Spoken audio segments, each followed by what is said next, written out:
মধ্যপ্রাচ্যের আকাশে আবারও ঘনিয়ে উঠছে উত্তেজনার কালো মেঘ। সাম্প্রতিক এক নাটকীয় ঘটনায় যুক্তরাষ্ট্র ও ইরানের মধ্যে নতুন করে তীব্র উত্তেজনা তৈরি হয়েছে। ইরানের পক্ষ থেকে দাবি করা হয়েছে, ওমান সাগরে অবস্থানরত একটি মার্কিন বিমানবাহী রণতরীকে লক্ষ্য করে তারা ড্রোন ও ক্ষেপণাস্ত্র হামলা চালিয়েছে। ইরানি সামরিক সূত্র বলছে, এই হামলার লক্ষ্য ছিল মার্কিন নৌবাহিনীর শক্তিশালী যুদ্ধজাহাজ USS আব্রাহাম লিঙ্কন। তাদের দাবি অনুযায়ী একযোগে বহু ড্রোন এবং আধুনিক ক্ষেপণাস্ত্র ব্যবহার করে হামলা চালানো হয়। ইরানের বক্তব্য, এই আঘাতে রণতরীটি বড় ধরনের ক্ষতির মুখে পড়েছে এবং সাময়িকভাবে যুদ্ধ ক্ষমতা হারিয়েছে।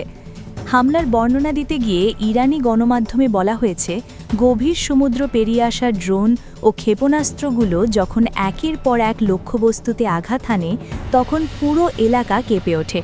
বিশালাকার রণতরীর ডেকে বিস্ফোরণের পর ধোঁয়া ও আগুন দেখা যায় বলেও দাবি করা হয়েছে।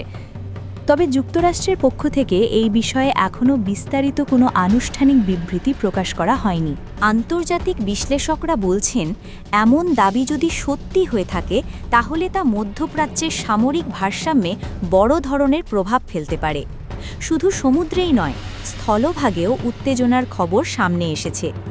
ইরান জানিয়েছে, বাহরাইনের মিনা সালমান এলাকায় অবস্থিত মার্কিন পঞ্চম নৌবহরের ঘাঁটির কাছাকাছি কিছু সামরিক স্থাপনাকে লক্ষ্য করেও ড্রোন ও ক্ষেপণাস্ত্র হামলা চালানো হয়েছে। তাদের দাবি অনুযায়ী ওই হামলায় জ্বালানি সংরক্ষণাগার, ড্রোন পরিচালনা ব্যবস্থা এবং কিছু সামরিক অবকাঠামো ক্ষতিগ্রস্ত হয়েছে।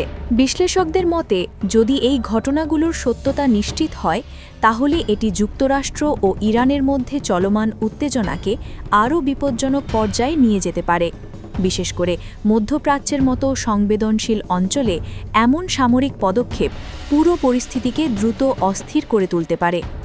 ইরানের সামরিক নেতৃত্ব বলছে, তাদের এই পদক্ষেপ মূলত দেশের সার্বভৌমত্ব রক্ষার অংশ। তারা সতর্ক করে জানিয়েছে, যদি কোনো বিদেশি শক্তি তাদের সীমান্ত বা আঞ্চলিক নিরাপত্তাকে হুমকির মুখে ফেলে, তাহলে তার জবাব আরও কঠোরভাবে দেওয়া হবে।